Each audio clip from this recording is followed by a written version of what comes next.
Cyrielle Sarah Cohen. Bonjour à toutes et à tous et bienvenue sur Radio J. Ravi de vous présenter cette nouvelle émission aujourd'hui jusqu'à 16h30 avec mon invité, acteur, réalisateur français depuis plus de 40 ans. Il a tourné dans plus de 100 films et joue au théâtre pratiquement tous les soirs. Figure du cinéma français, vous l'avez vu dans le film Psy qu'il a révélé, Mes meilleurs copains, Marius et Jeannette, Le Poulpe. Il a été notamment récompensé du meilleur César du meilleur acteur pour un second rôle pour son interprétation dans Un air de famille de Cédric Lapiche ou encore Le cœur des hommes et récemment dans L'école est à nous. Jean-Pierre Daroussin, vous l'avez compris, est désormais au théâtre pour Le principe d'incertitude au théâtre Montparnasse avec Laura Smet. L'occasion alors de découvrir ou redécouvrir notre invité aujourd'hui en direct sur notre Facebook Live, radioj.fr et sur Radio J.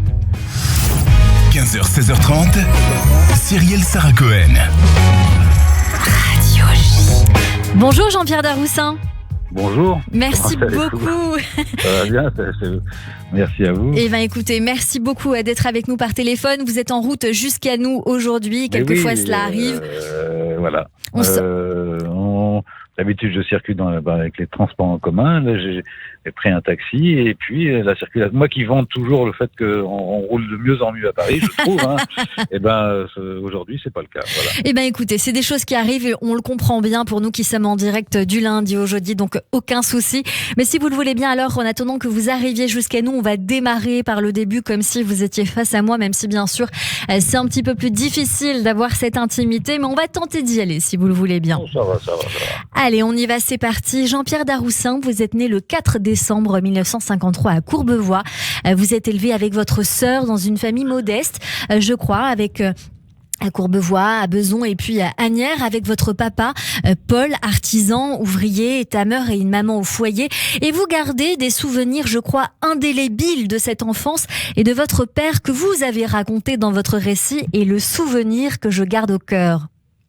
Oui, c'est vrai que à un moment donné, j'ai eu cette envie de transmettre ça, d'écrire ce livre et c'est un livre qui est un peu un espèce d'hommage à mon milieu et à mon éducation et comment le terreau dans lequel j'ai pu être élevé et poussé et m'ouvrir à tout un tas de choses auxquelles j'étais pas du tout préparé, mais qui, dans tous les cas, j'étais suffisamment préparé pour être disponible à tout ce qui s'est passé dans ma vie. Quel souvenir vous gardez, Jean-Pierre Daroussin, de votre enfance ? Alors, un souvenir assez confiné. Ah, c'est un mot important. C'est-à-dire que comme c'était un espace très très réduit, on était dans une situation assez presque grégaire, on va dire. On était les uns sur les autres, il y avait très peu de place et on était à 4 dans 18 mètres carrés, donc forcément on est obligé de s'évader dans sa tête. On est obligé de se construire son monde et d'élargir l'espace par l'imagination. Et donc moi j'étais pas seul parce que j'avais une sœur, mais ma sœur était beaucoup plus âgée que moi et donc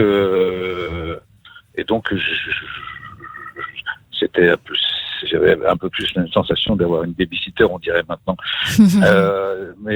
Donc c'était pas vraiment j'avais pas vraiment cette complicité que je pouvais avoir avec un frère ou une sœur qu'on peut avoir. Donc j'étais assez solitaire et assez renfermé sur moi-même.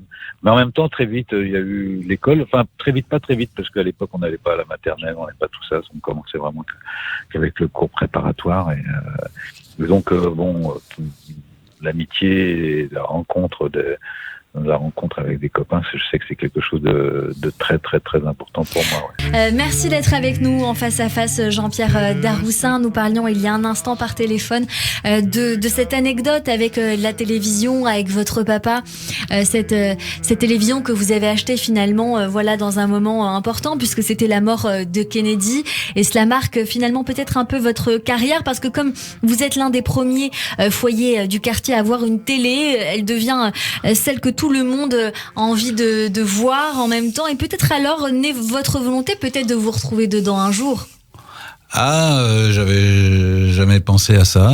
Mais enfin, en tous les cas, c'est par la télévision que j'ai eu la première fois accès au fait qu'il y avait des gens qui exerçaient ce métier, qui étaient des comédiens et dont le métier était d'interpréter des rôles et puis de les incarner, et on les voyait effectivement à la télévision. Et c'est vrai que c'est dans les premières dramatiques télévision télé on appelait ça les dramatiques à l'époque, que j'ai pu voir. J'ai un souvenir très précis, évidemment, de ce qu'on voyait à l'époque et de tous ces comédiens formidables qui jouaient dans La Caméra explore le temps ou dans les téléfilms de Stelio Lorenzi, de Marcel Bluval, évidemment, qui après était mon professeur au conservatoire. Et donc c'est toute une... J'ai été biberonné à ces acteurs de second rôle qui étaient merveilleux, les Maurice Chevite, les Alfred Adam, Pierre Assou, Jean Negroni, enfin tous ces des gens dont on a oublié et qui étaient moi vraiment mon album Panini de la télévision de l'époque, et on devrait faire un album avec toutes les petites fiches de retrouver tous ces acteurs qui m'ont vraiment marqué et que je trouvais merveilleux, quoi. Et vous en faites partie aujourd'hui, Jean-Pierre Daroussin, et c'est marrant de voir que vous démarrez votre vocation et très tôt, finalement, vous savez au fond de vous que, avec certitude, que c'est ce que vous voulez faire. Vous commencez à jouer des rôles au club de théâtre de votre lycée, Paul Lapie, grâce à une certaine Madame Luquet. Alors, il y a une petite confusion. Je vais essayer de rétablir un petit peu. Le club de théâtre du lycée, c'est moi qui l'avais créé, mais Madame Luquet, c'était à l'école primaire. Madame Luquet était mon institutrice de CE2. Et elle nous faisait faire du théâtre, et on avait monté un montage de différentes scènes du Malade imaginaire, et j'interprétais le rôle d'Argan, donc le rôle du Malade imaginaire. Et donc ça, c'est mon premier vrai contact avec le théâtre. Avant, mais j'étais toujours désigné, j'étais celui qui disait les poésies voilà. Et donc et c'est comme ça que, oui, j'ai pas eu de flash à un moment donné, ça s'est fait petit à petit, des rencontres naturellement, avec l'idée, mais j'avais pas mais effectivement, c'est à travers la télévision que j'ai compris que c'était un métier. Alors qu'avant, c'est pas évident. On ne sait pas. Évidemment, quand on est gamin, on n'imagine pas que, surtout à l'époque, et puis qu'il y a personne autour de vous qui pratique ça. Il y a pas de référence, pas de modèle, pas de trucs comme ça. Donc, c'est un peu abstrait. Ces gens qu'on voit qui voilà, bon, qu'est-ce qu'ils font? C'est bizarre. Et je les retrouve, ils font différents personnages. Ah, lui, je l'ai vu. Ah oui, Harry Max, là. Ah oui, d'accord, il est formidable, il me fait rire. Et il joue d'un autre rôle, et il joue encore autre chose, tout ça. Et donc, je comprends petit à petit que c'est un métier. Et ce métier, je me dis, mais ça a l'air d'être très, très rigolo de faire ça. Et à la vingtaine, vous entamez alors votre formation au Cours Florent, à l'école de la rue Blanche, le Conservatoire national supérieur d'art dramatique de Paris, que vous obtenez à la 3e tentative, il me semble, et cela vous fait un point commun avec Olivier Citruc, que nous avons reçu la semaine dernière. Et puis, bien sûr, vous vous faites des copains. Oui, c'est ça l'intérêt. Les cours, c'est pas tellement les profs qui sont importants, c'est les élèves avec qui on partage le cours. Une école, c'est surtout un courant d'élèves. C'est une génération d'élèves. Et les gens avec qui on est en classe, avec qui on partage nos premières expériences, ça va être nos amis pour la vie. Et souvent, pas de concurrence à ce stade-là quand on est en formation? Non, parce que moi je suis d'une époque où ça n'existait pas encore. On n'était pas... je suis un enfant des années 70. Là maintenant, c'est carrément inscrit dans la Constitution, la libre concurrence non faussée, tout ça. On a institué une compétition et une concurrence entre les individus qui n'était pas le tissu social de l'époque. Au contraire, on parlait plus de solidarité, de confiance les uns envers les autres, et de troupe, et d'idées, de travailler ensemble, et de collectif. Je vois que le mot collectif revient petit à petit dans le vocabulaire du marketing, casting et des choses comme ça revient petit à petit. Ça va être certainement assez long, mais il faut se sortir de cette emprise, de la méfiance généralisée et de la peur généralisée, qui fait que petit à petit, les enfants ne vont plus tout seuls à l'école, qu'on fait gaffe à on a peur tout le temps, on protège tout, on fait tout ça, chose qui n'existait pas. Il y a un moment donné où il faut quand même rebasculer dans un sens où on se fait un peu plus confiance les uns les autres. Et c'est ce que vous allez faire alors dans votre carrière, vous au stade de votre évolution, Jean-Pierre Daroussin, parce qu'il y a en effet cette troupe, la compagnie du Chapeau Rouge, avec laquelle vous allez travailler pendant un long moment, avec notamment Catherine Fro, votre amie des cours, qui est de l'apprentissage, et puis avec qui vous allez évoluer. Et vous vous faites notamment connaître alors du grand public en 81 avec votre deuxième film, Psy, de Philippe Broca. Un extrait, on va comprendre pourquoi. Tu peux la prendre, maman, si tu veux.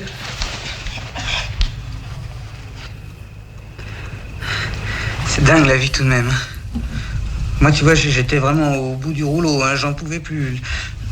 Le matin, j'arrivais même plus à me lever. Je regardais le plafond là, avec une espèce d'angoisse. Tu vois ce que je... Hein? Oh.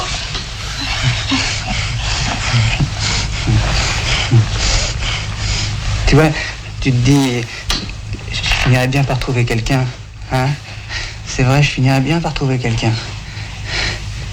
Et puis, les mois passent, les semaines, et puis t'es tout seul. Le matin, la nuit, le soir, t'es tout seul. Alors, je voulais vraiment qu'on mette cet extrait, Jean-Pierre Daroussin, ça vous fait sourire? Oui, j'avais complètement oublié ça, alors vraiment. C'est le deuxième film dans lequel vous jouez, et c'est assez relié parce que vous démarrez avec ce thème de la solitude, de l'amour, que l'on va retrouver avec cette profondeur, je crois, dans votre pièce Le Principe d'incertitude de Stéphane Simon dans un instant. C'est le rôle qui vous met le pied à l'étrier, et on ressent vraiment cette envie d'être aimé. Finalement, c'est difficile, c'est peut-être enfoui. Est-ce qu'il y a peut-être un peu de ça aussi?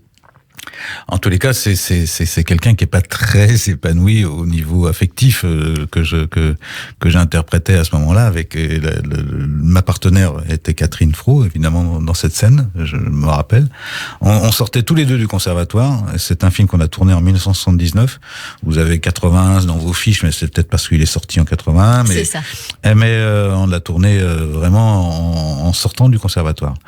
Et c'était une expérience assez formidable parce que Philippe de Broca était un homme festif, joyeux, très heureux d'accueillir des jeunes acteurs. Et dans ce film, on débutait, Catherine et moi. Il y avait aussi Dominique Besnéard qui débutait dans ce film. Annie Dupéret était avec vous aussi. Et Patrick Devers. Jean-François Stévenin. Bien sûr.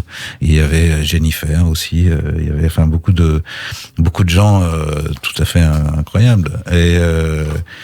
Et donc oui, ce personnage dans lequel on m'avait casté, bien que ça se disait pas trop à l'époque, parce qu'il n'y avait pas, la seule directrice de casting qui existait sur la place de Paris était quasiment, c'était Margot Capelier, et c'était un métier qui était encore assez rare, et qui était même Dominique Besnéard débutait totalement en tant qu'assistant. Il se retrouvait là à jouer dans le film.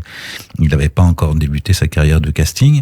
C'était pas, ça se faisait pas tout ça. Mais bon, voilà, on m'avait, par rapport à ce que j'avais fait auparavant au conservatoire, j'avais déjà joué au théâtre avec Roland Dubillard. Et bon, voilà, on m'a mis l'amoureux transi. On m'a mis dans ce rôle-là au début du type qui souffre d'une espèce de non-reconnaissance, qui n'a pas une totale confiance en lui, qui est en tous les cas le contraire d'un conquérant, je dirais. C'est ça. Voilà, j'étais pas catégorisé dans les conquérants, dans ceux qui tombent les filles. J'étais plutôt, c'était un petit peu plus difficile. Et oui, toute façon, après, je me suis battu, évidemment, pour changer l'étiquette. On ne fait que ça tout au long de sa carrière, de se battre pour changer l'étiquette qu'on vous a collée dessus. Et on va bien voir que vous allez jouer dans énormément de films, évidemment, une centaine de films à votre actif, Jean-Pierre Daroussin. Évidemment, on me dit dans l'oreille, mais il faut que tu parles de Un air de famille, bien sûr, de Cédric Klapisch, un rôle très important pour lequel vous avez le César du meilleur acteur dans un second rôle pour votre interprétation. C'est voilà une pièce qui a été également la pièce de théâtre du même nom d'Agnès Jaoui et Jean-Pierre Bacri. Vous jouez bien sûr avec eux dans ce film-là et il y aurait énormément de choses à dire, mais le temps passe et obligé bien sûr de parler de cette pièce dans laquelle vous êtes en ce moment au théâtre. Vous êtes au théâtre Montparnasse dans Le principe d'incertitude de Simon Stephens. Est-ce que vous voulez nous raconter cette histoire ? Bien, c'est une rencontre improbable et l'incertitude, c'est ça. C'est la rencontre. Et qu'est-ce qui va se passer quand on rencontre quelqu'un ? On n'en sait rien. Est-ce que cette rencontre va être fructueuse ? Est-ce que cette rencontre va être au contraire quelque chose de pénalisant, quelque chose qui vous détruit ou quelque chose qui vous construit ? Et il faut se lancer. Il faut accepter qu'on ne sait pas, qu'on ne maîtrise pas qu'on ne maîtrise pas la création d'un lien entre les personnes. Comment est-ce qu'on arrive à aboutir l'écoute? Comment est-ce qu'on arrive profondément à accepter la différence de l'autre? Alors là, il se trouve que la différence, elle est sur l'âge, elle est sur beaucoup de choses de comportement, puisque moi, je suis un personnage qui finalement a toujours considéré les choses avec gravité. Tout est difficile pour lui, c'est quelqu'un qui s'est refermé comme une huître avec une impossibilité d'accepter un bonheur possible. Voilà. C'est ça, c'est l'histoire. L'histoire se passe d'abord en Angleterre. C'est celle de Georgie, américaine délurée de 40 ans, et Alex, anglais plutôt discret, qui lui a 75 ans. Il est boucher. Ils se rencontrent par hasard. Enfin, par hasard, on ne sait pas trop si c'est par hasard ou pas, mais on va vite le découvrir sur le parvis d'une gare bondée. Et dans ce monde d'incertitude, qui peut prédire s'ils vont se rapprocher ou s'éloigner ? Bande annonce. Vous attendez quelqu'un ? Non. Vous attendez un train ? Pourquoi vous me parlez ? Vous avez quel âge ? J'ai 75 ans. Mais vous êtes horriblement vieux ! En fait, c'est assez agréable, curieusement, Quoi ? de vous regarder avoir le fou rire. Je parie que vous êtes un super bon danseur. Je suis un putain de bon danseur. Combien de Noël il te reste ? Combien de fois tu vas prendre quelqu'un par la main une première fois ? Et donc on le voit, la grande question est pendant toute cette pièce, cette première partie notamment, que lui veut-elle ? Cette rencontre, est-ce qu'elle est programmée ? Qu'est-ce qu'elle veut, cette jeune femme sublimissime, face à cet homme qui a plus de 35 ans d'écart avec elle, qui est plutôt discret, voire bougon, désabusé. On a raison de penser ça. Désabusé, c'est effectivement quelqu'un qui a eu une éducation où on ne pouvait pas s'autoriser un instant de légèreté, puisque tout était marqué par le malheur. Et donc il n'y a aucune légitimité pour lui à être heureux, et même il a une forme de culpabilité s'il y a une once de bonheur qui pourrait s'installer quelque part en lui, par rapport à ce qu'il a vécu dans son enfance, dans sa famille, tout un tas de choses comme ça qui font que c'est quelqu'un qui ne s'autorise pas, voilà. Et puis elle, c'est au contraire, le contraire, c'est quelqu'un qui est totalement dans une espèce d'inconscience qu'on lui reproche aussi. Les deux personnages sont des personnages qui sont en mal d'amour, parce que elle a été abandonnée par son fils, qui juge qu'elle a un comportement qui n'est pas digne du fait d'être une mère. Et lui, il s'est refusé à vivre n'importe quelle histoire d'amour qui aurait pu se dessiner, et il les a refusés. À partir du moment où il s'est senti trahi une seule fois par une femme, ça a suffi à conditionner sa vie de n'être plus jamais trahi. Et là, il va rencontrer la femme la plus trahie, qui va le trahir le plus. finalement. C'est ça. On peut pas tout dire. Voilà, on peut pas tout dire parce qu'on va laisser découdre, mais c'est vrai que... Puisque c'est une pièce à suspense, en fait, d'une certaine façon. C'est ça. Ça reste pendant toute la première partie. On ne sait pas. On ne sait pas qu'est-ce qui motive tout ça et qu'est-ce qui va se passer et quel chemin vont prendre ces deux personnages. Et à chaque fois, on est surpris de tableau en tableau. Il y a 6 tableaux dans la pièce et chaque tableau est une saute un petit peu dans le temps. Il y a une ellipse comme ça et à chaque fois, on passe un petit peu plus tard et un petit peu plus tard, on arrive dans une situation qui n'était pas du tout celle qu'on avait prévue. Exactement. On va continuer à parler bien évidemment de cette pièce ensemble, Jean-Pierre Daroussin. Vous restez avec nous, on continue cette émission avec mon invité à l'affiche de la pièce Le Principe d'incertitude avec Laura Smet au Théâtre Montparnasse. Dans un instant, on va poursuivre également cette émission avec mes chroniqueurs qui nous rejoignent pour découvrir les goûts culturels de notre invité. Mais tout de suite, le rappel des titres sur Radio J. De retour. De passer votre après-midi avec nous jusqu'à 16h30 avec mon invité aujourd'hui, Jean-Pierre Daroussin, à l'affiche de la pièce Le Principe d'incertitude avec Laura Smet au Théâtre Montparnasse. On en parlait bien sûr avant la pause, Jean-Pierre. La scène de démarrage démarre par un bisou dans le cou sur le quai d'une gare. Voilà, on se demandait tout du long qu'est-ce qui se passe, comment ça démarre justement, qu'est-ce qui est la volonté finalement de Georgie qui est Laura. Et je crois que Laura était très intimidée par ce rôle au départ. Elle était intimidée par le fait de jouer sur une scène de théâtre. C'était la première fois qu'elle le faisait, donc pour elle c'était un acte assez courageux de vouloir, en tous les cas, d'accepter de se mettre en danger comme ça, alors que elle joue au cinéma. Plutôt l'habitude d'être au cinéma ou à la télévision. Et là, en plus ça, c'est quand même un rôle. C'est un grand rôle. C'est un très grand rôle avec de multiples circonvolutions, de plein d'émotions, plein de différentes choses à jouer. Donc c'était un rôle avec il y a un rythme à tenir dans la pièce, tout ça. Enfin c'est vraiment un rôle, on va dire un rôle très compliqué pour malgré tout une débutante. Et donc voilà, donc je comprends très bien qu'elle ait eu quelque appréhension pour jouer ce truc-là. Mais bon, elle se libère et elle s'est libérée, elle se libère et elle se libère de plus en plus et elle mesure maintenant à quel endroit c'est tellement agréable de faire du spectacle vivant et d'être sans arrêt en progrès.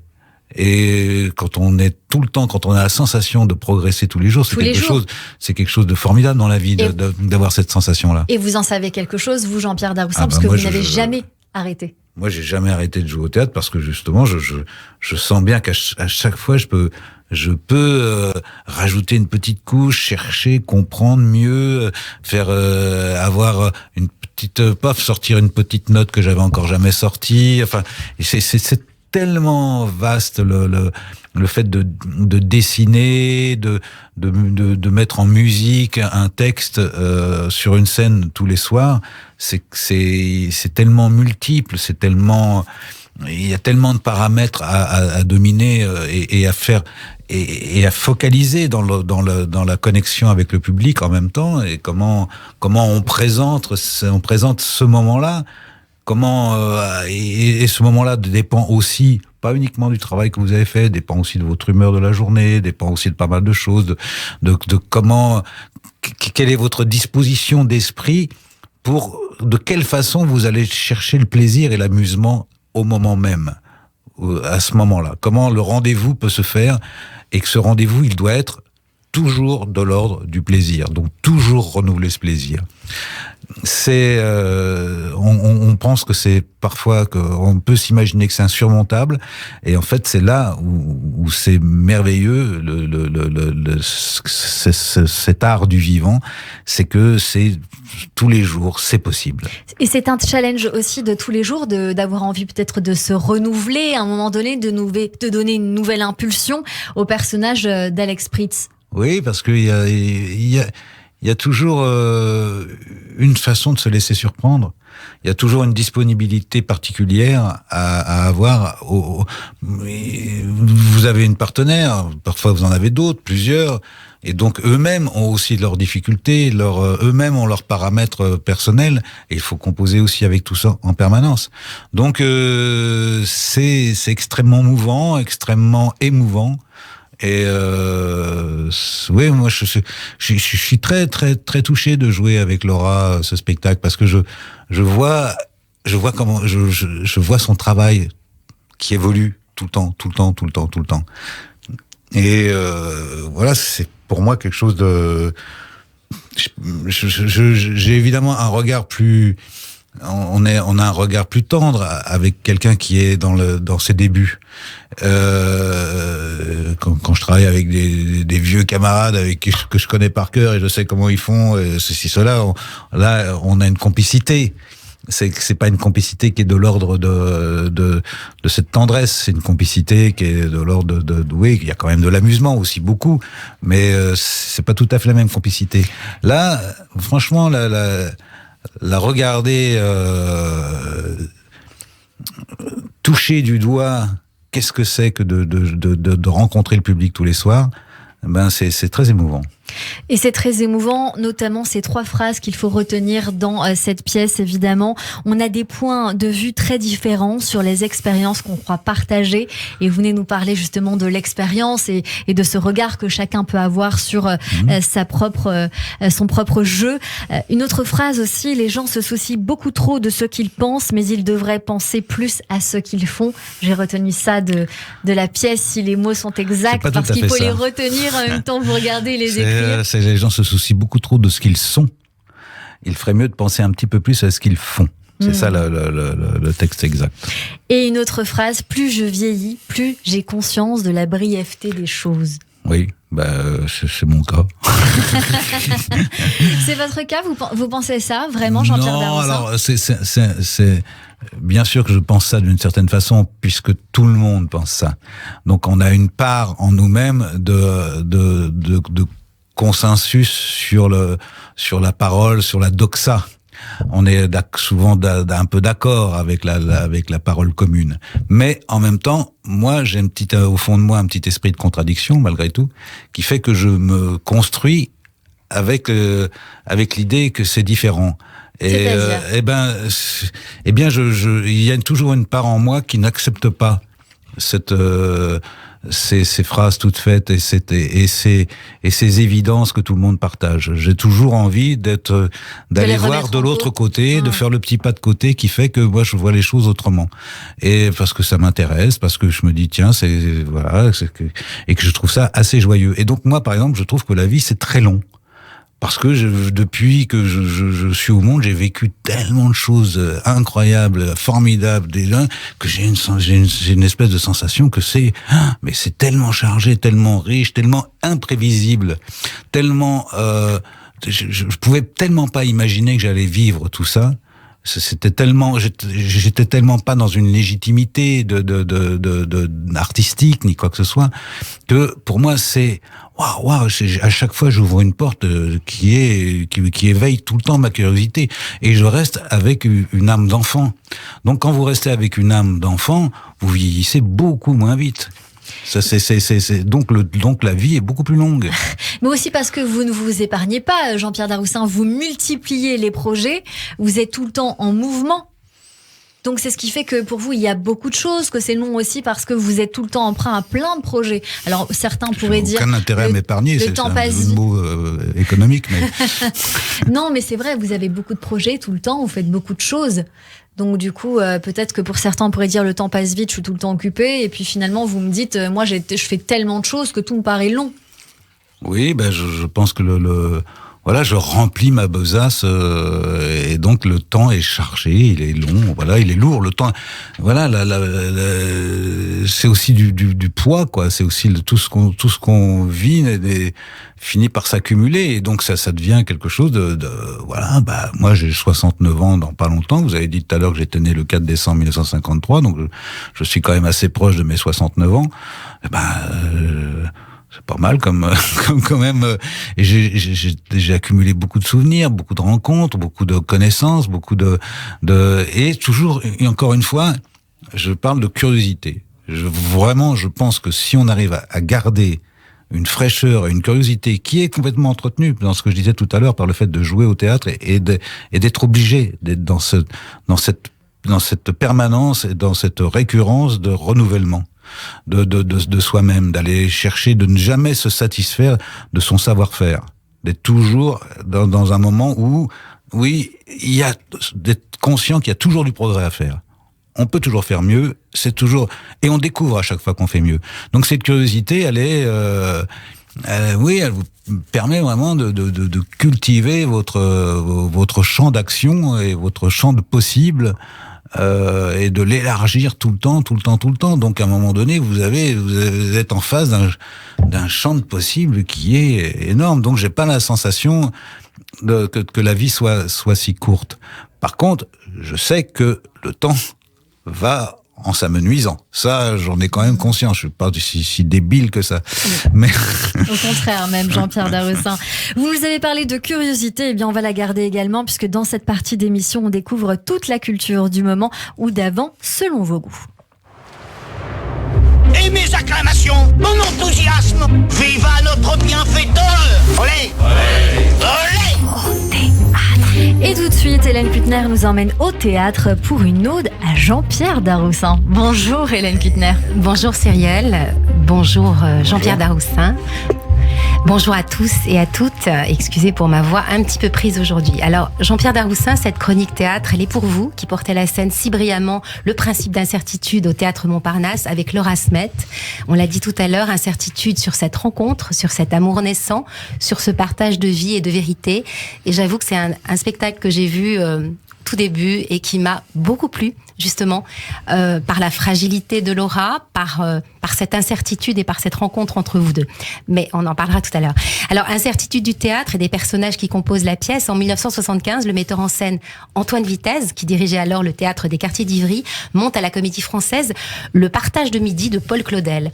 La pièce raconte la rencontre sur un paquebot en 1900 d'une femme venue avec son mari, son ancien amant, et son prochain amant. Ils sont tous les quatre, ils ont connu l'échec et espèrent un nouveau départ avec ce voyage. Il est midi et leur destin se scelle pour toujours. Et c'est une pièce d'inspiration autobiographique qui a un tel succès à cette époque. Elle sera reprise jusqu'en 1981, après une tournée à Buenos Aires en 1977. Vous l'aviez vu, Jean-Pierre Daroussin, et particulièrement aimé. Oui, alors quand on m'a demandé quel était le spectacle qui m'avait marqué dans ma vie de spectateur, finalement, c'est tout de suite celui-ci qui est venu en ma tête. Parce que quand j'ai commencé, donc j'étais un garçon des banlieues parisiennes, j'étais d'un milieu prolétaire et j'avais très peu d'accès aux livres, à la culture. Et quand j'ai commencé à faire du théâtre, évidemment, je me suis intéressé à toutes ces écritures. Et Claudel n'avait pas très bonne presse à mon époque. Claudel, c'était vraiment un auteur, on va dire un auteur un peu réactionnaire, très mystique, et en même temps assez bourgeois. Enfin bon, mais quand même malgré tout un grand poète. Mais on n'aimait pas trop travailler du Claudel quand on était dans les cours de théâtre à mon époque. Et parce que j'allais tous les soirs au théâtre, parce que quand j'ai commencé à faire ça, j'étais passionné, donc tous les soirs j'étais au théâtre. Je vais à la Comédie Française et je vois ce spectacle d'Antoine Vitesse, et c'est la première fois de ma vie où j'ai senti, à la fin du spectacle, je me suis levé spontanément, je ne sais pas par quelle énergie, qu'est-ce qui m'a pris, ni quoi que ce soit, alors que jamais, je suis plutôt quelqu'un qui est d'un enthousiasme extrêmement discret, je ne montre jamais mes enthousiasmes, et là je me suis levé, j'ai crié bravo. Voilà, et ça m'est sorti, c'est la première fois, je me suis dit, donc ça peut produire ces émotions-là, et c'est donc pour ça que c'est mon plus grand souvenir de truc qui m'a bouleversé, parce que j'étais tellement contre Claudel, et à la fin de la pièce, j'étais tellement retourné que ça m'avait vraiment beaucoup, voilà, puis c'était un très grand spectacle, les acteurs étaient merveilleux, il y avait Jérôme Deschamps, il y avait Patrice Carbra, il y avait Lounia Michael et Michel Aumont, voilà, c'était formidable. Alors le théâtre pour vous, Jean-Pierre Daroussin, on l'a dit avec Cyrielle tout à l'heure, c'est d'abord une affaire de rencontres, de copains, de troupes, presque de famille, comme une évidence. Pour preuve, c'est avec Ariane Ascaride que vous rencontrez au conservatoire son mari aussi, Robert Guédiguian, que vous créez la troupe du Chapeau Rouge, dont font partie Catherine Fro, Pierre Pradinas dans les années 80. Ensuite, ce sera un autre couple, une autre famille, Agnès Jaoui et Jean-Pierre Bacry, avec lesquels vous créez la pièce Cuisine et dépendance en 1991, dans une mise en scène de Stéphane Meldeg. Je pense que c'était, il me semble, à la Renaissance. France, puis de nouveau avec les mêmes. Je vais vous corriger. Au Théâtre La Bruyère. C'est au Théâtre La Bruyère et après au Théâtre Montparnasse. Exactement. Vous avez une mémoire terrible.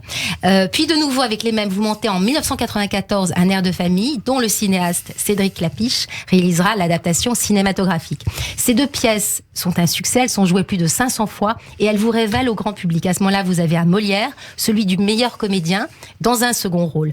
On écoute, si vous le voulez bien, un extrait du film Un air de famille, où vous rencontrez Agnès Jaoui et où vous semblez, pour le coup, très indécis. C'est toi qui décides. Comme d'habitude. Je comprends pas, ça a toujours été clair, on se voit, bon, on est... mais en même temps, on est... non. Toi, tu attends autre chose? Qu'est-ce que tu veux que j'attende? Mais j'attends rien. Je te demande pas de te marier. Je suis comme toi, j'ai ma vie, tu sais. Hein. On pourrait même se demander si les dialogues de Bakri et Jaoui n'étaient pas écrits après des improvisations. C'est ce que vous pensez, vous, Hélène Kuttner? Je ne sais pas, on va peut-être le demander à... Non, alors absolument pas. Agnès et Jean-Pierre écrivaient vraiment à la virgule près et au rythme près et au mot près, des choses qui n'avaient rien à voir avec des essais qu'on aurait pu faire auparavant. Mais quand même, malgré tout, ils connaissaient les acteurs à qui ils allaient confier les rôles. Et par exemple, dans Un air de famille, c'est pas tout à fait un hasard si je danse le rock'n'roll avec Catherine Fro. C'est parce que on se connaissait depuis longtemps et que Jean-Pierre et Agnès m'avaient déjà vu danser le rock'n'roll et entre autres avec Catherine aussi. Donc tout ça n'est pas né de tout à fait de rien. Alors, c'est avec la notoriété au cinéma. Vous jouez la pièce de Yasmina Reza. Alors là, c'est une autre, c'est du théâtre privé, dans Art. Vous jouez au Théâtre Antoine avec Charles Berling et Alain Fromager, dans une mise en scène de Patrice Kerbrat, je m'en souviens très bien. Un trio masculin qui en vient à s'étriper devant un tableau contemporain, entièrement blanc. On écoute un extrait de la pièce avec vous et les 2 autres comédiens. Comment peux-tu dire devant moi que ces couleurs te touchent? Parce que c'est la vérité. La vérité. Ces couleurs te touchent. Oui, ces couleurs me touchent. Ces couleurs te touchent. Yvan. Ces couleurs le touchent. Il a le droit. Non, il n'a pas le droit. Comment? Il n'a pas le droit. Il n'a pas le droit. Tu n'as pas le droit? Non. Pourquoi? Il n'a pas le droit. Tu sais que tu n'es pas bien en ce moment, tu devrais consulter. Alors cette reprise, elle se jouera à guichet fermé durant 6 mois. Elle vous vaudra un autre Molière du comédien dans le théâtre privé. Et ensuite, voilà, donc ça a été un succès fou, cette pièce Art de Yasmina Reza. Juste après la longue pause du Covid, il y a 2 ans, vous décidez de monter cette fois seul sur scène, sans famille, sans tribu, sans copains. Et vous jouez un texte du romancier Philippe Dian sur Arthur Rimbaud. Dans une mise en scène d'Anna Novion, vous incarnez le poète âgé de 70 ans, enfermé dans une chambre d'hôpital de Charleville, en donnant une magnifique leçon de vie et de poésie. Le spectacle s'appelait Rimbaud en feu. C'était le titre d'un morceau de théâtre halluciné où vous ressembliez étrangement, ce me semble, dans cette fureur, à Léo Ferré. On écoute un extrait et puis après vous réagissez si vous voulez. Surréaliste. Un jour vous verrez. Des rêveurs de paix, de peuples émancipés, d'amour défréné, des fanatiques de liberté, d'égalité, crieront l'imagination au pouvoir, l'imagination... Mais regardez-moi, est-ce que j'ai l'air si fou que ça? J'ai 70 ans, mais je pourrais très bien en avoir 40 ou 160. L'âme n'a pas d'âge, elle vit, c'est elle que vous voyez là. Voilà, donc c'était le dernier spectacle. Je termine ma chronique pour dire que vous êtes sur scène comme un poète qui aurait les pieds ancrés dans la terre et la tête dans le ciel, comme un grand enfant, vous l'avez dit tout à l'heure, qui aurait grandi trop vite, mais qui continue avec une simplicité désarmante à nous faire croire à ses rêves. Merci. Et merci beaucoup Hélène Kuttner. Allez, tout de suite, c'est la chronique émotion de Jérôme Goulon. Radio J, l'émotion de Jérôme Goulon. Bonjour Jérôme. Vous aviez vu Rimbaud en feu? Bonjour Cyrielle. Bon, on laisse Jean-Pierre finir sa conversation avec Hélène. Pardon, excusez-moi. Oui. Allez-y Jérôme, je vous en prie. Alors Jean-Pierre Daroussin, enchanté, c'est le moment de la chronique émotion. On va parler de vos goûts culturels et d'artistes ou d'œuvres que vous aimez. On commence en musique avec l'un de vos albums préférés. Il s'agit de Tripping the Life Fantastic de Paul McCartney. Alors comme son nom l'indique, cet album il a été enregistré en live, c'était en 1990 et c'est la première fois que Paul McCartney sortait un album solo en live depuis la fin des Beatles. Alors Paul McCartney dont le goût pour la musique a été transcendé par un tragique événement, en l'occurrence le décès de sa maman. Flashback, dès son enfance, Paul McCartney est initié très tôt à la musique par son papa qui lui fait suivre des cours de piano. Oui, mais voilà, le petit Paul, il n'est pas très réceptif aux leçons. Le solfège, ce n'est pas pour lui et il abandonne. Malheureusement, en octobre 1956, la mère de Paul McCartney, atteinte d'un cancer du sein, meurt des suites d'une intervention chirurgicale. Le petit Paul n'a alors que 14 ans, un événement traumatisant. Et en apprenant le décès de sa maman, il déclare même sous le choc: mais qu'allons-nous faire sans son argent? Une phrase dite sous l'effet du choc et qu'il avouera évidemment regretter. Alors ce drame, il change tout puisque dès lors, Paul McCartney trouve refuge de nouveau dans la musique, le piano, la guitare, avec la suite, tout le monde la connaît. Bref, Paul McCartney et les Beatles, des artistes que vous aimez, Jean-Pierre Daroussin, vous qui déclariez: je viens de cette époque où réussir, c'était travailler collectivement. Mes idoles, c'était les Beatles ou les Rolling Stones. Travailler en bande, c'était mon credo. Oui, c'était les exemples qu'on avait. C'était pas, on connaissait pas forcément le nom des gens qui constituaient les groupes. On les a appris petit à petit, évidemment. Mais au début, c'était les Beatles, c'était les Kings, c'était les Rolling Stones, c'était les Spencer Davis Group, ou c'était les Animals. Enfin voilà, c'était c'était des noms de groupes et c'était pas des individus. Et aujourd'hui, c'est un individu que vous aimez, Jean-Pierre Daroussin, puisqu'il s'agit d'Orelsan, Jérôme. Oui, alors Orelsan, actuellement en tournée dans toute la France, il sera à la Défense Arena les 8, 9 et 10 décembre prochains. Pour ceux qui s'intéressent, il reste encore des places pour le 8, les autres dates sont complètes. Alors Orelsan, un artiste qui cartonne, son dernier album, Civilisation, a été certifié disque de platine après seulement une semaine d'exploitation. Et pourtant, cet album, il est né dans la douleur, il aurait pu ne jamais exister. Nous sommes en mars 2020, suite aux mesures de confinement, Orelsan se retranche dans le Calvados, où il fait construire son studio d'enregistrement. Oui, mais voilà, il est rattrapé par le syndrome de la page blanche, incapable d'écrire le moindre texte. Orelsan part ensuite donc avec toute son équipe à Tulum, notamment au Mexique, avec son équipe. Mais voilà, l'ouragan Zeta plombe tous les projets, mais ce n'est pas fini, puisque ils reviennent en France, donc toute cette équipe, ils louent une villa en Bretagne et finalisent enfin toutes les ébauches de l'album. Mais là, c'est encore une fois la catastrophe. Tous les textes d'Orelsan stockés sur son MacBook Pro disparaissent du jour au lendemain. Un ami informaticien vient heureusement à la rescousse et retrouve tous ces textes d'écriture et l'album est une fois retardé malgré tout, excusez-moi, puisque bien qu'ils aient récupéré ces textes, il y a un dernier événement qui fait que ça retarde cet album, c'est le mariage d'Orelsan avec sa compagne. Bref, on le voit, un album qui naît dans la douleur, mais au final, le succès est là. Comme disait Winston Churchill, le succès, c'est d'aller d'échec en échec sans jamais perdre son enthousiasme. Non, je disais, c'est drôle parce que vous dites que vous êtes devant la page blanche comme si c'était quelque chose d'assez exceptionnel. Le nombre de gens qui calent devant une page blanche, c'est plus quelque chose d'ordinaire et de commun à tous les artistes et à tous les gens à toutes les personnes qui cherchent à créer quelque chose d'original. Et en fait, dans tous les choix dont j'ai parlé là, il s'agit toujours de choses, parce que c'était quoi aussi Orelsan, c'est parce que j'étais voir son spectacle à Bercy.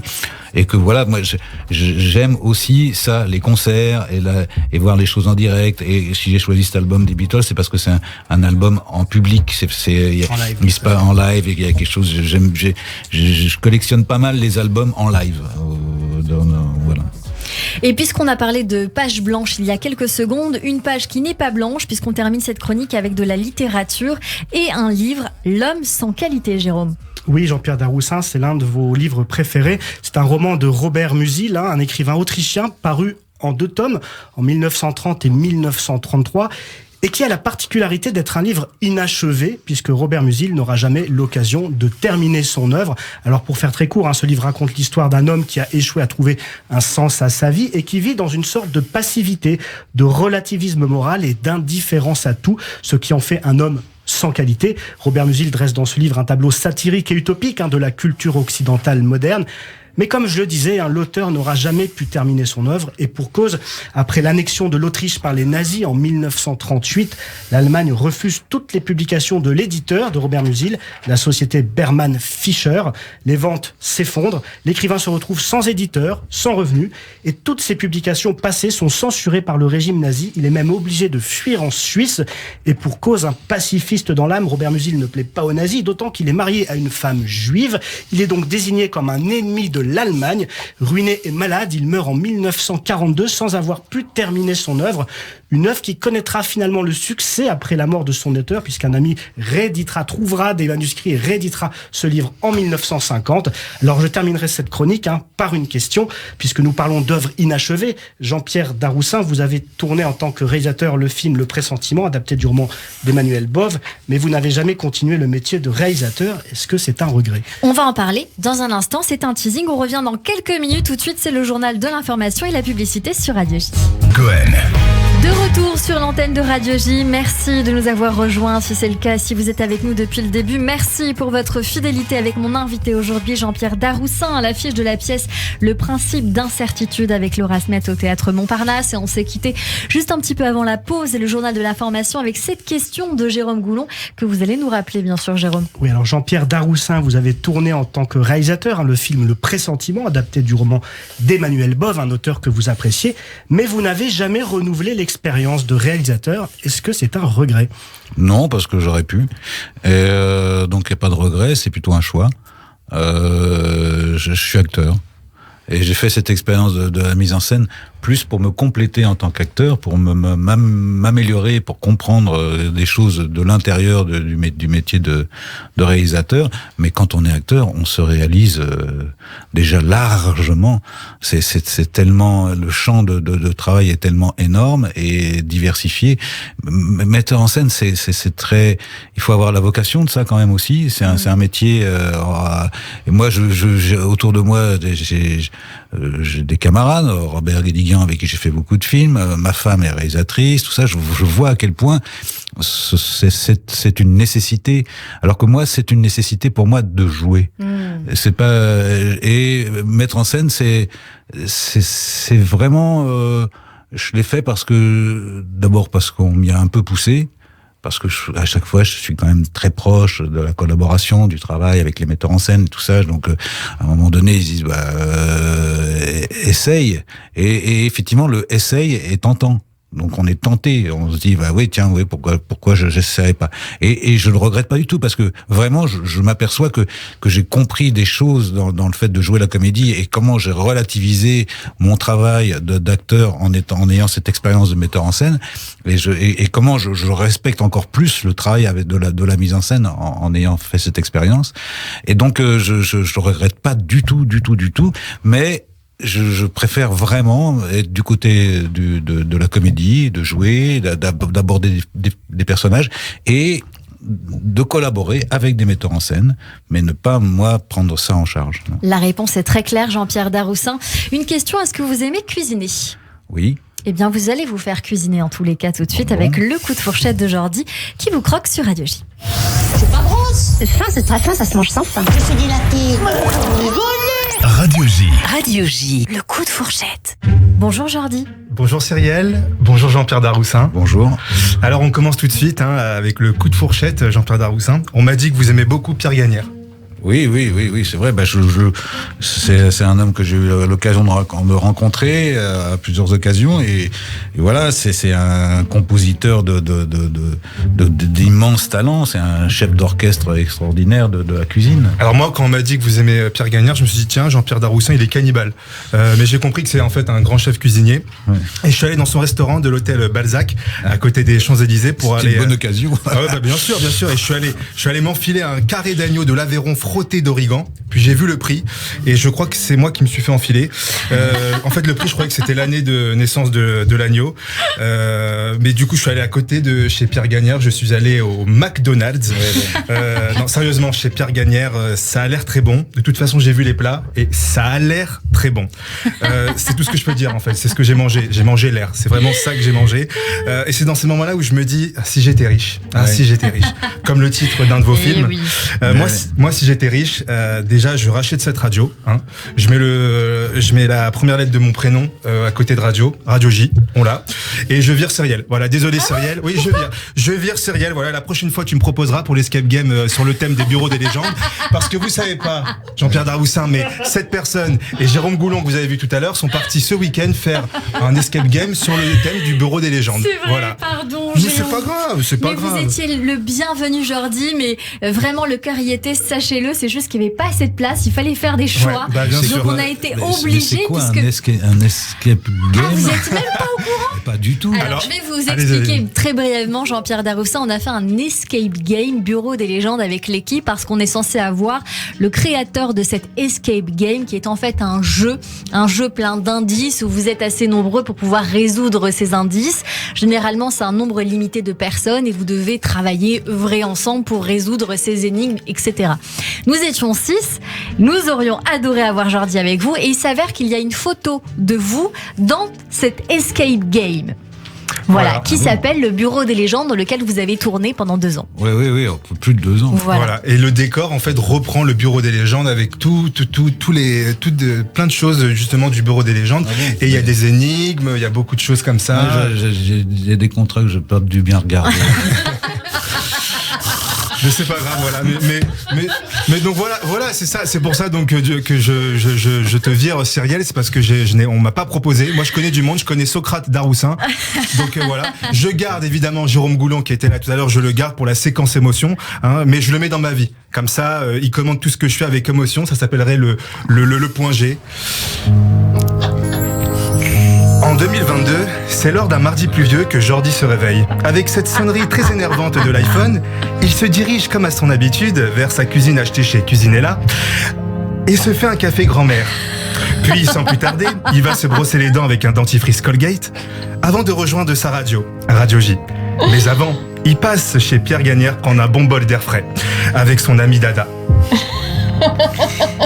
Alors Jean-Pierre Daroussin, voilà, petite transition. Jean-Pierre Daroussin, je suis allé faire des recherches sur vous. J'ai lu que le rire chez vous passait par le gag visuel. Vous êtes plus dans le cinéma, genre cinéma muet, plus Chaplin, Buster Keaton. Moins dans burlesque en tous les cas. Oui, c'est ça, ouais. Alors je me suis dit, est-ce qu'il faut que je ferme ma gueule pour vous faire rire, Jean-Pierre Daroussin?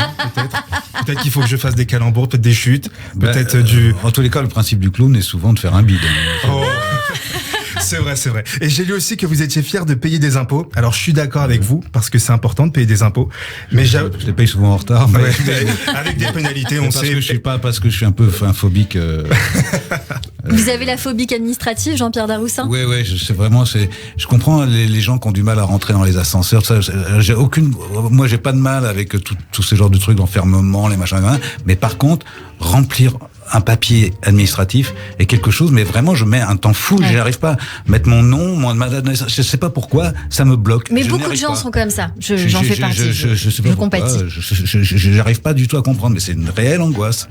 Et vous n'êtes pas le seul. C'est courant. Ouais, vous n'êtes pas le seul. Moi, la première fois, je comprends que je comprends qu'on doit payer des impôts. Mais moi, on m'a pas prévenu la première fois que c'est arrivé. J'étais là tranquille, je travaille, on me paye. Et là, on me dit maintenant, il faut payer cette somme. À qui? À l'État. Pourquoi? Parce que. Voilà. Et j'avais l'impression d'être le tiers État qui payait des taxes au roi. Jean-Pierre Daroussin, vous êtes en ce moment au théâtre à l'affiche du Principe d'incertitude, qui parle d'une rencontre improbable entre 2 personnes. Moi, une fois, j'étais dans le métro pas trop bondé. Je suis posé, là, je vois un mec embrasser la barre de fer du métro. Je sais qu'on doit juger personne, mais je pense que ce qu'il a fait, c'était dégueulasse. Et je me suis dit, de son point de vue, peut-être qu'il fallait qu'il le fasse. Et je me suis dit, c'est peut-être ça aussi le principe d'incertitude. On ne sait pas en fait vraiment pourquoi il a fait ça. Peut-être qu'il avait une bonne raison, je sais pas. En tout cas, peut-être vous êtes au courant de quelque chose. Voici c'est quoi en fait le principe d'incertitude. C'est quelque chose dont on n'est pas sûr.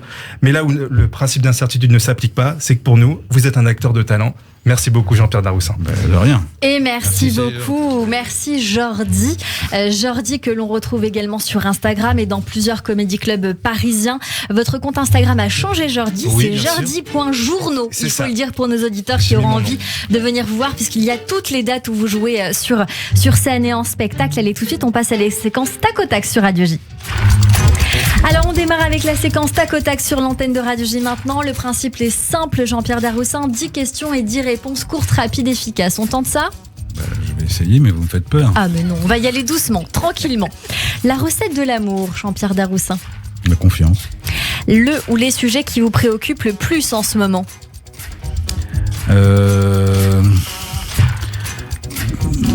L'éducation. Si vous pouviez changer de peau, vous seriez quelqu'un d'autre? Si oui, qui ou quoi?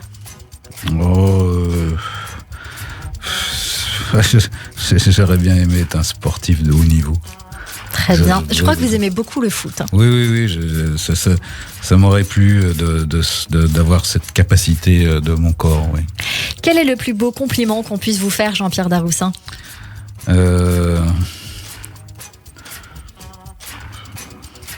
Quand quelqu'un me dit que je suis gentil, ça me fait vraiment plaisir.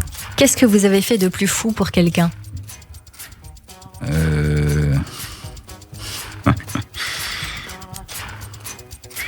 Ça c'est de plus fou pour quelqu'un. Pas de. J'ai fait des folies, moi. Oui, de plus fou. Oui, j'ai fait des fois des kilomètres et des kilomètres en voiture. J'ai tellement roulé en bagnole pour aller retrouver des gens, tout ça. Oui, c'est vraiment... La plus belle qualité humaine pour vous, Jean-Pierre Daroussin? La disponibilité. Vos 3 grands plaisirs dans la vie?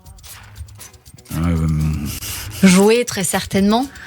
Merci. Je vous le souffle. C'est pas obligé. Non. Peut-être contempler, jouer et rire. Votre surnom, Jean-Pierre Daroussin? Dada. Ok, votre philosophie de vie?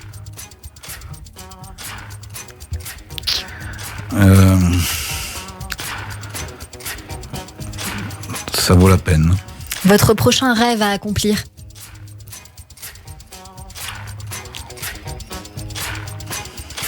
Ah là, je suis incapable de vous le souffler.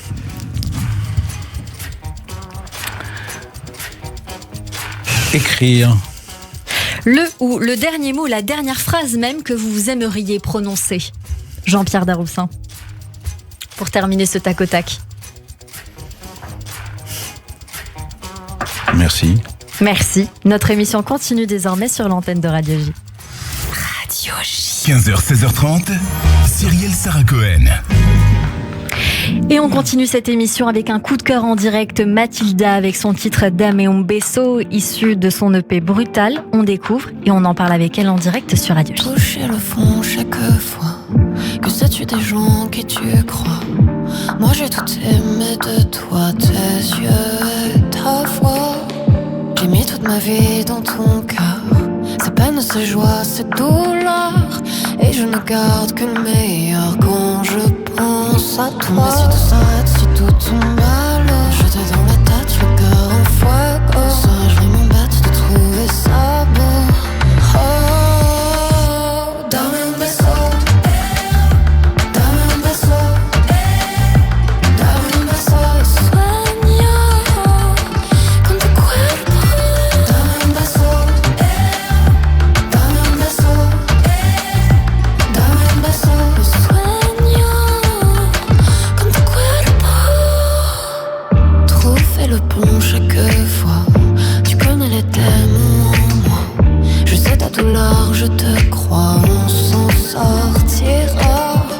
Le vent qui se cache te ressemble, on attire le danger ensemble. Je donnerai le meilleur de moi, on s'en sortira. Mais si tout s'arrête, si tout tombe à l'eau, je t'ai dans la tête, le cœur en fuego. Serais-je vraiment bête de trouver ça beau? Oh, dame un beso, dame un beso, dame un beso y sueño con tu cuerpo. Dame un beso, dame un beso. Dame et un beso sur l'antenne de Radio J, chantée par la chanteuse Mathilda. Bonjour Mathilda. Bonjour. Merci beaucoup d'être avec nous par téléphone parce qu'il était compliqué pour nous d'être avec vous aujourd'hui en physique, mais le cœur y est. Merci en tout cas de nous faire découvrir cet univers incroyable sur l'antenne de Radio J. Est-ce que vous pouvez nous parler un petit peu de cette chanson et de la couleur de cet album Brutal ? Alors, merci à vous déjà pour l'invitation. Et alors, avec plaisir, Brutal, c'est un EP 5 titres qui a été composé vraiment avec beaucoup d'influences andalouses, également perse, avec un musicien iranien que je salue qui s'appelle Mohamed Moussavi. Voilà, évidemment de la chanson française et le tout très inspiré par des musiques assez cinématographiques. Je crois que c'est à peu près ça. Et on l'entend assez bien. Cette EP s'appelle donc Brutal. Il est sorti 1 an après la sortie de votre premier EP qui s'appelait Amor Sacro. On entend donc des sonorités hispaniques, orientales aussi dans cette EP. On va écouter très brièvement la chanson Brutal en fond sonore de l'émission, de notre discussion. Il y a un univers assez pop. Est-ce que vous pouvez nous raconter brièvement, parce que le temps file, d'où vous est venue cette envie de chanter et un petit peu votre univers, votre parcours? Oui, moi je viens du sud-est de la France, de Cannes. J'ai des origines méditerranéennes, espagnoles, italiennes, marocaines. Donc c'est quelque chose pour moi d'assez naturel de les mettre en avant dans ma musique. Également, je suis très passionnée par le cinéma. Donc c'est vrai que j'ai fait quelques études de cinéma, tout ça. Donc j'ai une approche très cinématographique par rapport à la musique. Et voilà, je vous invite à écouter tout ceci et me faire vos retours. Eh ben, c'est avec un grand plaisir. J'ai pu écouter cette EP qui est très agréable à l'écoute. Où est-ce qu'on peut le retrouver, Mathilda? Sur absolument toutes les plateformes, donc Spotify, Deezer, Apple Music, partout, YouTube. Toutes les plateformes de streaming et d'écoute. Merci beaucoup d'avoir été avec nous sur l'antenne de Radio J. Le son n'est pas au maximum pour pouvoir être sur l'antenne, mais on a assez bien compris cet univers que je recommande à nos auditeurs. On écoute en fond sonore Brutal et on espère vous avoir très bientôt, peut-être pour un 3e EP. Avec joie, grand plaisir. Avec grand plaisir. Merci beaucoup d'avoir été avec nous sur l'antenne de Radio J. Et tout de suite, Radio J. 15h, 16h30, Cyrielle Sarah Cohen. La suite de cette émission sur Radio J avec le portrait. Radio J. Radio J. Le portrait psychologique. Et on débriefe bien sûr comme chaque jour dans cette émission, 7h30 passées ensemble, et c'est donc votre portrait vu par Nathalie Daudrieux. Jean-Pierre Daroussin. Bonjour Nathalie. Bonjour Cyrielle, bonjour Jean-Pierre Daroussin. Bonjour. Eh bien j'ai écouté attentivement tout ce qui s'est partagé ici et j'étais d'abord prise dans votre mouvement calme, votre dimension apaisante. Il y a une énergie que vous dégagez qui est je dirais une gestuelle lente et maîtrisée, quelque chose qui m'a fait penser à beaucoup d'intériorité. D'ailleurs, votre contact avec votre corps est souvent comme un besoin d'être avec soi parmi les autres. Voilà, il y a vraiment, et c'était d'autant plus en contradiction avec ce petit retard, cette agitation qui aurait dû être un peu présente avec le début de l'émission. Donc ça, j'étais tout de suite avec le mot pudeur et puis en même temps je me dépose. Il y avait quelque chose comme ça où j'avais l'impression que vous preniez votre temps pour vous accueillir dans cet espace-là. Comme peut-être avant de rentrer sur scène, un rituel qui peut-être vous permet d'être en accord avec, vous le dites, vos agitations intérieures, vos dimensions, vos humeurs. Ça m'a fait penser à l'instant présent. Et j'ai l'impression qu'il y a cette discipline et ce petit rituel que j'ai retrouvé un petit peu ici dans le studio. Alors évidemment, j'ai noté tout de suite cette nostalgie peut-être de la vie des compagnies, des troupes et de l'entraide qui pouvait exister lors de votre parcours, peut-être au conservatoire et vos débuts de comédien, avec comme peut-être un manquement aujourd'hui, avec cet esprit de concurrence pour la vie artistique, mais peut-être aussi au sens généralisé. Vous le dites, il y a une ambiance généralisée de méfiance. Et donc j'ai pu sentir que cette entraide et ce collectif vous avez vraiment porté, alors que l'enthousiasme n'est pas, voilà, vous le dites, il y a une pudeur à l'enthousiasme, c'est pas au premier plan. J'avais l'impression qu'il y avait différents reliefs tout de suite dans ce qui s'est dit ici cet après-midi, comme l'avant-plan et l'arrière-plan, des couches qui venaient avec beaucoup de relief. Donc ça m'a vraiment fait penser à cette étiquette que vous disiez combattre en permanence, ce renouvellement. Est-ce que c'est pas un petit peu ça votre essence, le fait d'être d'abord dans la diversité à l'intérieur, et que justement on est dans le refus d'être décatégorisé, je dirais. Et c'est vraiment ça qui a été au premier plan pour moi. Cette richesse, cette diversité, ce relief. Oui, non, mais je me suis assez construit sur un esprit de contradiction, c'est vrai. Oui. C'est ça. Vous dites qu'il faut se lancer. En parlant de la pièce et du principe d'incertitude, c'est vraiment sauter dans l'inconnu. On n'est jamais sûr, on ne maîtrise pas le type de lien qui va se créer entre deux personnes. Et ça, je trouve que c'est vraiment un enseignement aussi pour la vie artistique, parce que quand on monte sur scène, il y a vraiment cet espace de tout peut arriver, tout est possible. Vous le dites à plusieurs reprises. Et cette notion du temps aussi, le rapport au temps. Et au spectacle vivant. C'est comme si vous êtes très friand des concerts, du live, du spectacle vivant, de la connexion avec le public et peut-être de l'imprévu, comme s'il fallait que vous branchiez votre propre énergie à l'énergie du vivant. Et que c'est par là que se passe ce renouvellement permanent, cette accumulation et cette curiosité, cet enrichissement dont vous faites souvent écho ici, cette curiosité et cette fraîcheur, un petit peu comme les enfants justement. Ça m'a fait penser à un comédien qui est comme en formation continue, quelque chose qui ne s'arrête jamais. C'est le principe, hein, vraiment. Enfin, pour moi, c'est la le principe, formation continue. Oui, c'est le principe du métier d'acteur. C'est ça. Donc ce lien au temps et la phobie administrative, ça peut aussi parler d'engagement et d'examen et le thème du choix. Mais au-delà de ça, je dirais que le lien à soi et aux autres se tisse, se tricote, j'ai envie de dire, au gré du mouvement de la vie et qui nous apporte de quoi se renouveler et cultiver ses passions. C'est ça que j'ai pu sentir à votre contact, Jean-Pierre Daroussin. Merci beaucoup. Mais de rien. Et merci à vous. Gratuite, merci beaucoup. Toujours intéressant. Merci Nathalie Dedrieux pour cette analyse gratuite que l'on retrouve désormais tous les mardis sur l'antenne de Radio J. C'est la fin de cette émission. Jean-Pierre Daroussin, je rappelle que vous êtes à l'affiche de la pièce Le principe d'incertitude avec Laura Smet au Théâtre Montparnasse. Merci beaucoup pour cet échange passé ensemble. Oui, vraiment, c'était très agréable. Je vous remercie aussi. Et le début était pas mal dans le taxi. C'était très bien, très bien. Vous savez, on s'adapte, il n'y a pas de problème, il n'y a que des solutions, bien évidemment. Merci beaucoup d'avoir été avec nous. Merci à l'artiste Mathilda d'avoir été mon coup de cœur du jour sur Radio J. À la réalisation audio et vidéo, Philippe Sinclair et Ethan Anoukaïef. Diane Bismuth pour l'aide à la préparation de cette émission. Réécoutez notre émission aujourd'hui sur radioj.fr et YouTube. Attention sur le Facebook Live, pas de son aujourd'hui. Merci à tous.